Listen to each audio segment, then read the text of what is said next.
Hola, buenas tardes a todos y todas. Mi nombre es Carla Bartolucci, soy académica de la Universidad de los Andes y estoy muy contenta de estar nuevamente en esta quinta cumbre de la inclusión de personas con discapacidad.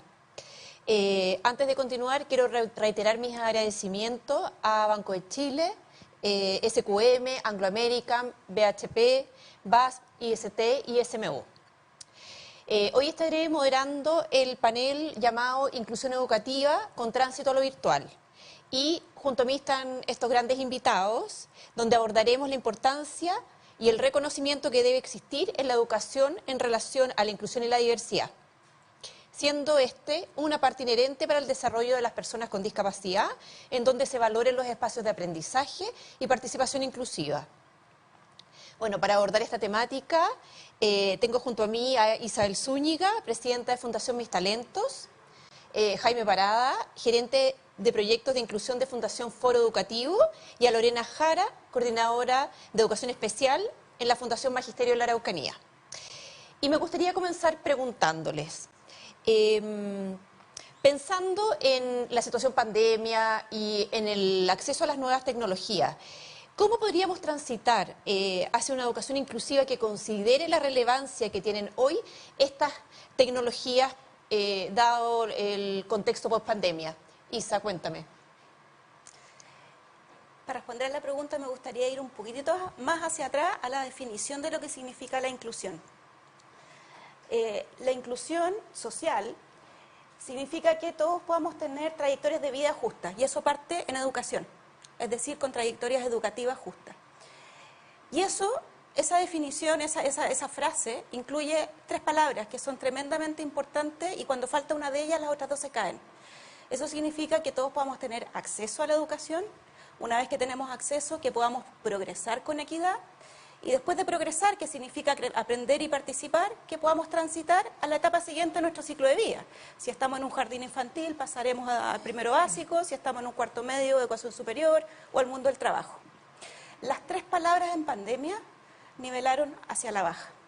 Y nivelaron hacia la baja principalmente a personas con algún tipo de diferencias. Y dentro de esas diferencias, con mayor importancia, diría yo, aquellas personas con discapacidad que además suelen vivir en contextos más vulnerables socioeconómicamente, son las que enfrentaron mayores barreras para una o más de estas palabras. Y si tú las sumas, pegó tremendamente fuerte hacia brechas, en todo sentido. Estamos acostumbrados a decir brechas de aprendizaje, pero partamos por el acceso, digamos. Entonces ahí, ¿qué rol juega la tecnología? Y yo lo separaría en dos tipos de roles. Uno de corto plazo, que tiene que ver con las oportunidades que le estábamos entregando directamente a los estudiantes. Nos quedamos sin salas de clase que teníamos un link, y eso es tecnología. Y eso se distribuyó de manera injusta, eso se utilizó de manera injusta, y un largo etcétera, pero quien no tenía el link no tenía acceso. Los que tenían el link progresaban de manera desigual. Ya un estudiante con discapacidad, por ejemplo, un estudiante con discapacidad visual, tenía que tener ciertos elementos de accesibilidad para que el link pudiera entregarle la información que necesitaba, ¿ya? Y luego el progreso, el tránsito a la etapa siguiente también, ¿ya? O sea, de hecho hay investigación que recién vi, que incluso el acceso a educación superior de personas con discapacidad niveló más a la baja que sus pares. Entonces, todo eso ocurrió y los efectos no los pudimos evitar, pero la tecnología nos permitió disminuirlos. Y desde ahí, bueno, podemos empezar a conversar distintas aristas de esa Gracias, Isa. frase. Tenemos acceso a tecnologías que facilitan la inclusión de personas con discapacidad o personas de algún grupo de especial protección que lo necesiten.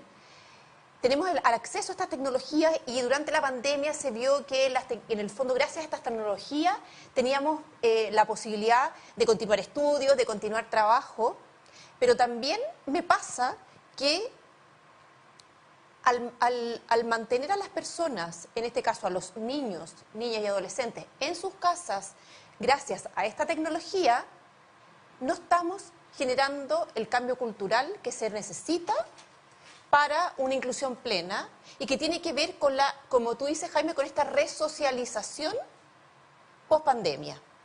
Y a su vez, todo lo que tiene que ver con el cambio cultural lo estamos viendo obligado a raíz de una ley. O sea, en Chile en general funcionamos al revés que en otras partes, que en otras partes los cambios culturales, las transformaciones culturales vienen a impulsar las nuevas leyes. Aquí son las leyes, la imposición de una ley, la que viene a obligar un cambio cultural. En relación a esto de las tecnologías y de la transformación cultural necesaria para una inclusión plena, no sé, cuéntame un poco, Isa, ¿qué te pasa con estos conceptos?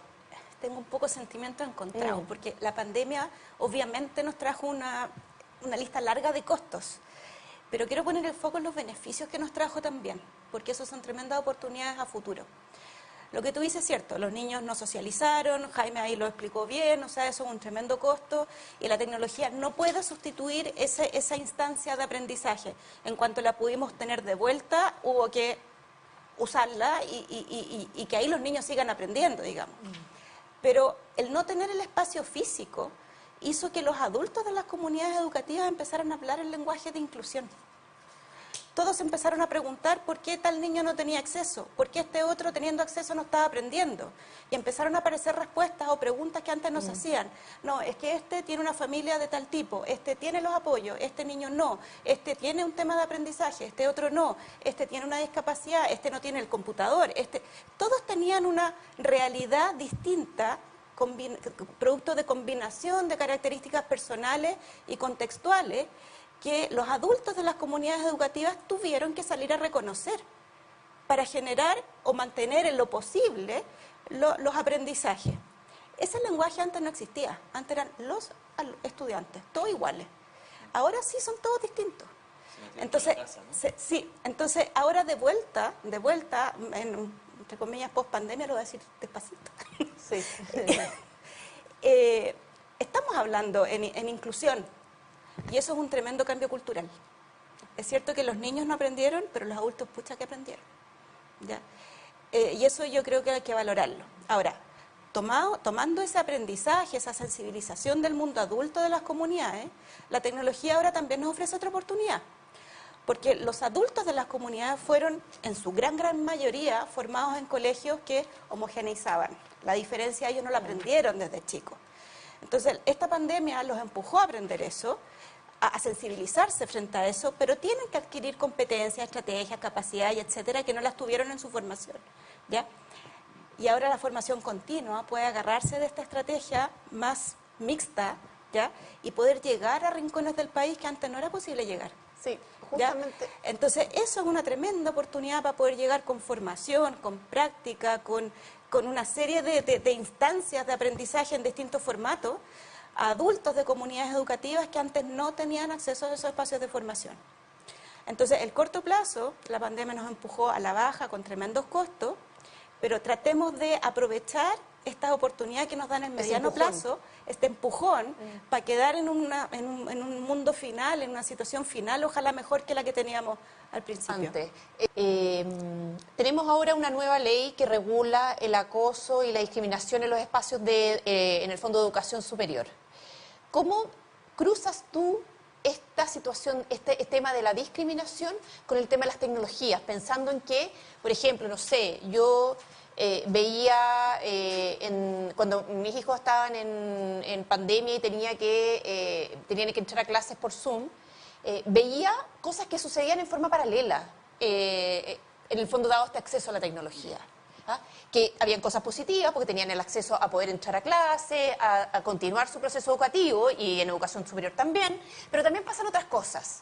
Entonces, en el fondo, ¿cómo ves el tema de la discriminación con el tema tecnológico? Hay algo que tenemos que aprender de la sala de clase y de las escuelas, de los profes, de los profesionales como Lorena. La diversidad en la sala de clase está, y la diversidad es completa, ¿ya? No viene de la causa de un movimiento de personas con discapacidad, no viene del que se logró mover en el Congreso para tener tal ley que beneficia a cierto tipo de personas. En la sala de clase los profes ven todo tipo de diversidad, completa, ¿ya? Que se origina por diferencias personales, diferencias contextuales, todo, ¿ya? Somos los que estamos fuera de la sala de clases los que enredamos el trabajo del profesor.